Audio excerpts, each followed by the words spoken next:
Hello students, today we are going to start lesson number 7 revision, that air and atmosphere. Students, in this part you will learn about the air quality, then how to control air pollution, then occurrence and discovery of the oxygen, then how to prepare oxygen gas. Quality of air, pollutants of the air. Now students, we are going to start in part 3rd, the first topic, how to prevent air pollution. The whole world is facing this serious problem due to the air pollution. It has adverse effects on human health also, vegetation also, and the atmosphere also. Day by day, these air pollutants are increasing, and this is necessary to control the levels of air pollutants that is released into the air to protect life on the earth. We have to save our life, we have to save the animals' life, we have to save the plants' life. So that's why it is very important to control the air pollution. The first one is the bioforestation. By the forestation, we have to grow more trees and plants. These trees absorb carbon dioxide which is present in the atmosphere. You have learned that for the photosynthesis process, carbon dioxide and water, both components are very important. This carbon dioxide is used from the atmosphere by the plants. And students, after completing the photosynthesis process is there and it releases oxygen, and it absorbs the carbon dioxide and release the oxygen that forming during the photosynthesis process. Thus, this help in balancing amount of carbon dioxide and oxygen. Both our gases are balancing due to the photosynthesis process in air. They also help in bringing rain, due to which other harmful gases are also removed from the air. Second point for to control the air pollution is that by installing the tall chimneys with the filters in factories and power plants, where big factories are there, so they have to use the big chimneys and that is with the filters.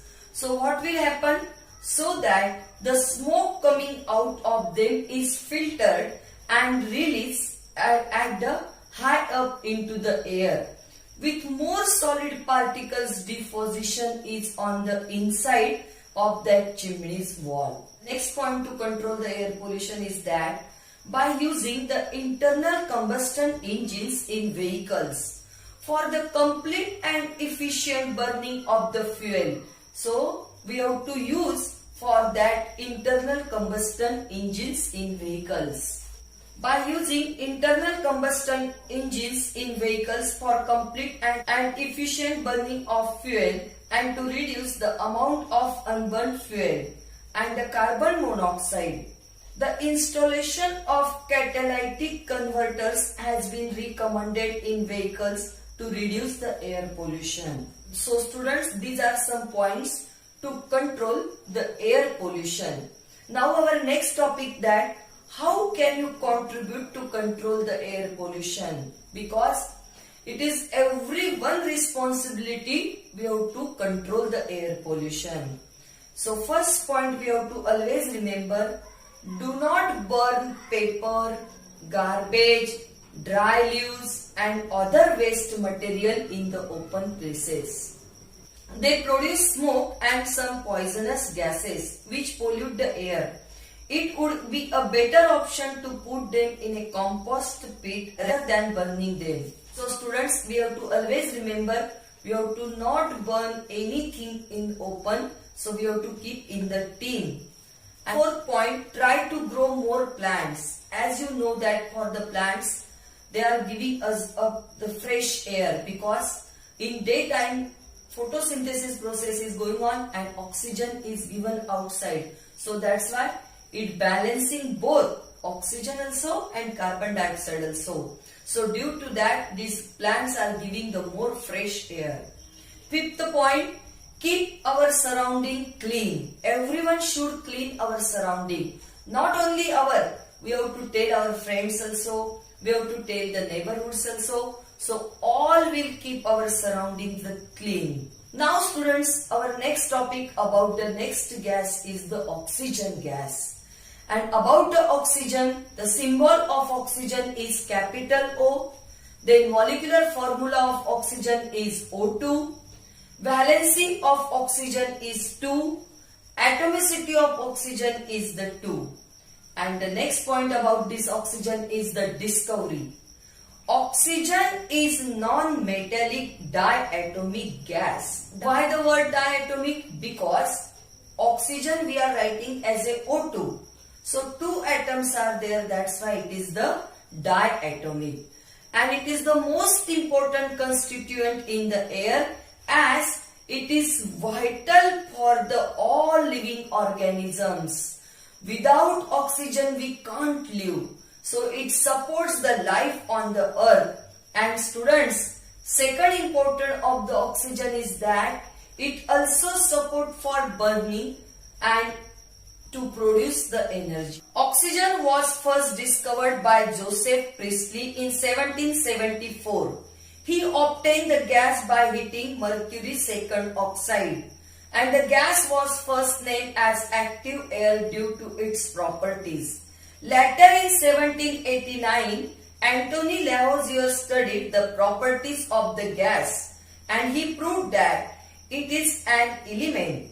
He named this element as oxygen, which means acid producer. Besides oxides of some non-metals, when discovered in water, produce acids.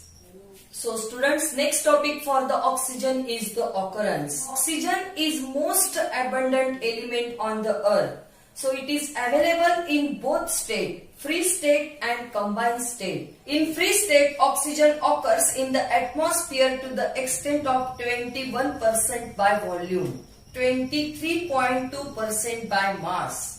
The atmosphere also contains oxygen in the form of ozone, that is O3. In the combined state, oxygen is present in air, water, animal and plant tissues and in minerals. 89% by mass of water is oxygen. The human body has 65% oxygen by mass. Plants contain 60% oxygen by mass. About 50% of the earth crust is made up of oxygen in the form of oxides, carbonates, silicates, etc. And it is also an essential component of carbohydrates, proteins, fats and nucleic acids.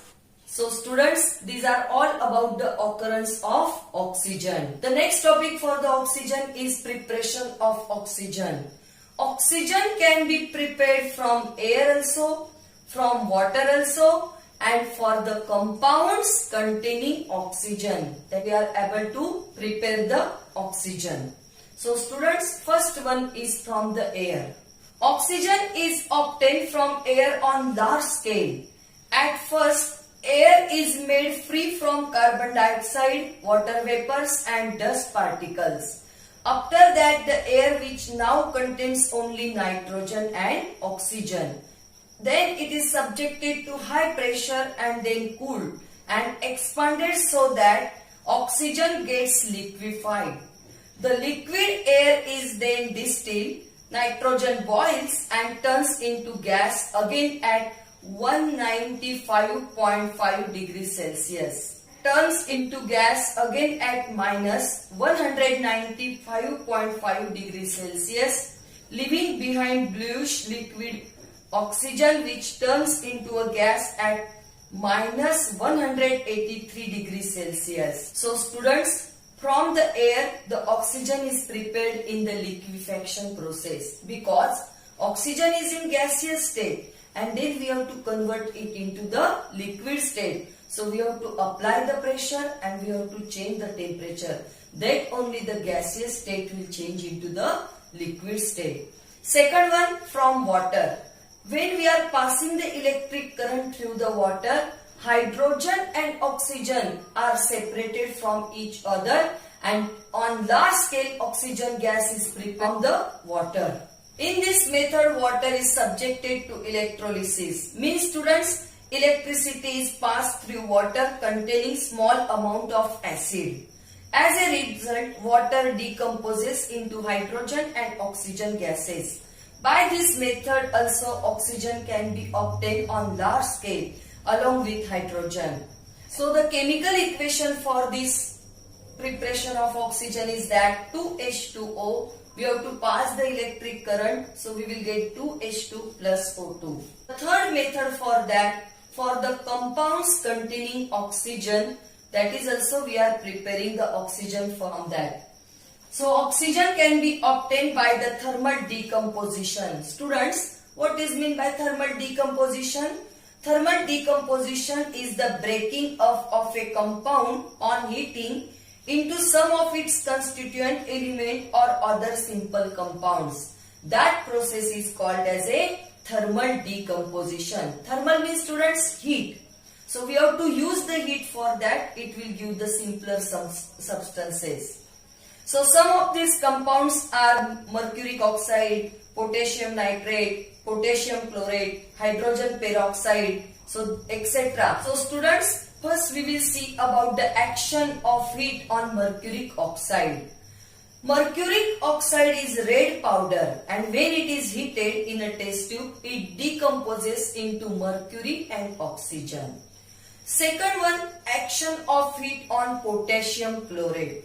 Potassium chlorate is a white solid. When it is heated strongly, first it melts and then it begins to boil, given off oxygen gas. Potassium chlorate needs heating for quite some time, means at a high temperature, before it decomposes. The rate of decomposition of potassium chlorate can be increased by using manganese dioxide as a catalyst, due to which the decomposition takes place quickly at lower temperature. Third one is the action of heat on potassium nitrate.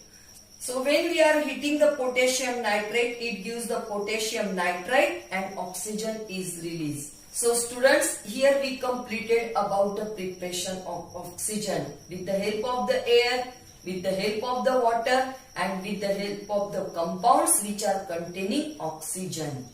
Now students, next topic for this, laboratory preparation of oxygen. In laboratory, how we will prepare the oxygen? For that, chemicals required that the first one, dilute solution of hydrogen peroxide, and the second chemical is that manganese dioxide powder, which acts as catalyst. And students, you have learned about the catalyst. Catalyst is the chemical substance which increase or decrease the rate of chemical reaction without undergo any chemical change of that substance. That is called as a catalyst. And here students, manganese dioxide is act as a catalyst for the preparation of oxygen. Students, the chemical equation for preparation of the oxygen is that hydrogen peroxide and catalyst act as a manganese dioxide. When that reaction is there, is water and oxygen gas. Now students, I am going to explain the procedure for laboratory preparation of oxygen. A small quantity of manganese dioxide, which is a black powder, is taken in a flat bottom flask. A two-bore stopper is fixed into the mouth of the flask. Into one of the bores, a thistle funnel is fitted. Through the other, a delivery tube is introduced into the flask. The other end of the glass tube passes into a beer shell placed in a trough containing water. As shown in figure, see students how the arrangement of the apparatus is there. Now, hydrogen peroxide is added drop by drop into the flask with the help of the thistle funnel. Manganese dioxide decomposes hydrogen peroxide very fast and liberates oxygen, which passes through the delivery tube and bubbles out through the water in the trough. The first few bubbles are allowed to escape, contain air from the flask. Now, a gas jar filled with water is inverted over a beer shell. Oxygen is collected in the jar by downward displacement of water. As the gas keeps collecting in the gas jar, the water level in the jar keeps decreasing and the space lying above the water is gradually occupied by oxygen. When all the water has been displaced, the jar becomes full of oxygen. The jar is now covered with a grease lid and removed from the beehive shell. In this way, a number of gas jars can be filled up with oxygen gas. Here we completed about the preparation of oxygen in laboratory. Always remember, for the laboratory preparation we need the chemical, that is the dilute solution of hydrogen peroxide, and manganese dioxide is act as a catalyst to increase the rate of this reaction. That why potassium chlorate is not used for the preparation of oxygen in the laboratory? The reason is that hydrogen peroxide is preferred to use for the preparation of oxygen gas in laboratory because hydrogen peroxide is not required the heat. Then the rate of the evolution of oxygen is moderate and therefore under control. Then hydrogen peroxide is a safe chemical and it is also called as a oxygenated water. While to prepare the oxygen gas from potassium chlorate, heating to a high temperature is required and it may cause cracking of glass apparatus being used and accidents and burn injury. So therefore, it is safety to use the hydrogen peroxide instead of the potassium chlorate. So students, here we completed this revision part. Thank you.